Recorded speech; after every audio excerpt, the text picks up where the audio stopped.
Hi friends, welcome to Hindu blogs. ఎలా ఉన్నారు friends? అందరూ బాగున్నారా? నేను ఇప్పుడు మధ్యాహ్నం పూట గద అంటారు, సోయ గద అంటారు.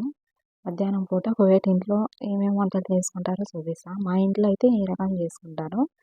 ఎర్రగడ్డలు, కొంచెం తెల్లవాయి, మిరియాల పొడి, కొంచెం మైక్రోని వేసుకొని వేయించుకుంటాను. ఉప్పు వేసుకున్నా,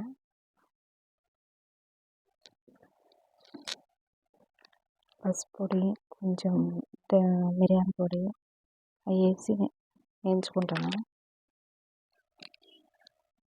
నేను వేడి నీళ్ళు ముందే పెట్టుకున్నా, కలుపుకున్నాను. మీరు ధనియాల పొడి వేసుకోవాలి. ఇది అడుగు అంటుతుందని గబక్క నీళ్ళు వేసేసిన, మళ్ళీ కొంచెం ధనియాల పొడి వేసిన.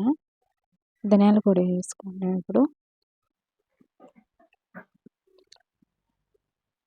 ఇంకా చికెను నేను ఫస్టే కోసి కొంచెం ఉప్పు, పసుపు పొడి, మిరియాల పొడి, ధనియాల పొడి వేసి కలిపి పెట్టుకున్నాను. నేను చికెను అది నూనెలో కొంచెం తాలేసుకున్నా.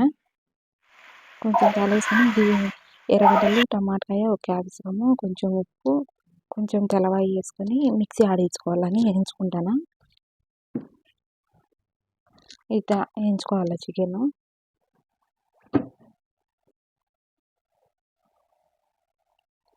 నేను 3 కోళ్ళు తీసుకున్నా. 3 కోళ్ళు మా ఇంట్లో రోజు మధ్యాహ్నం పూట 3 కోళ్ళు వేస్తా. ఇవి చికెన్ లేక ఇది ఇందాక వేయించుకునింది. ఇప్పుడు మిక్సీ ఆడించుకుంటాను.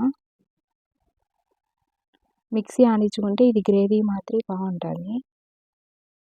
మా ఇంట్లో కొంచెం ఏదన్నా టమాటాలు పీస్ ఉంటే తినదు, మా పిల్లలు తినరు అసలు. నూనె, కొంచెం ఎర్రగడ్డలు, ఒక తెల్లవాయి, మిరియాల పొడి వేసి వేయించుకొని ఒక చికెన్ వేసుకోవాలా. చికెన్ వేసుకొని వేయించుకున్నాక ఇవి ఉల్లగడ్డలు నూనెలో వేసుకుంటాను. ఒక 2 ఉల్లగడ్డలు తీసుకున్నా. ఒక వంకాయ కూడా వేయించుకున్నా, అది చూపించలేదు అనుకుంటా. ఇవి చికెన్లోకి ఒక్కొక్కరి ఇంట్లో ఒక్కొక్క రకం చేస్తారు. మా ఇంట్లో అయితే నేను ఇలా చేస్తా, ఒక్కొక్క పూట ఒక్కొక్క వంట చేస్తా.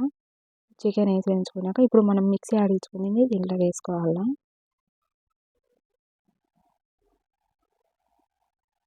బాగుంటుంది ఫ్రెండ్స్, ఒకసారి చూడండి, ట్రై చేయండి.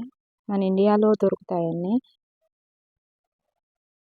మన ఇంట్లో ఉండే వస్తువులతోనే చేసుకోవచ్చు. కొన్ని నీళ్ళు వేసి ఉడకబెట్టుకొని క్రీమ్ వేసుకోవాలా. కొంచెం ఉడికినాక మళ్ళీ క్రీమ్ వేసుకోవాలా. చికెన్ ఉడికినాక బాగా ఇంకా దింపుకుంటాము అనుకునేటప్పుడు ఈ క్రీమ్ వేసుకోవాలా. చికెన్ అంతా అయిపోయినాక లైక్ చేయండి ఫ్రెండ్స్.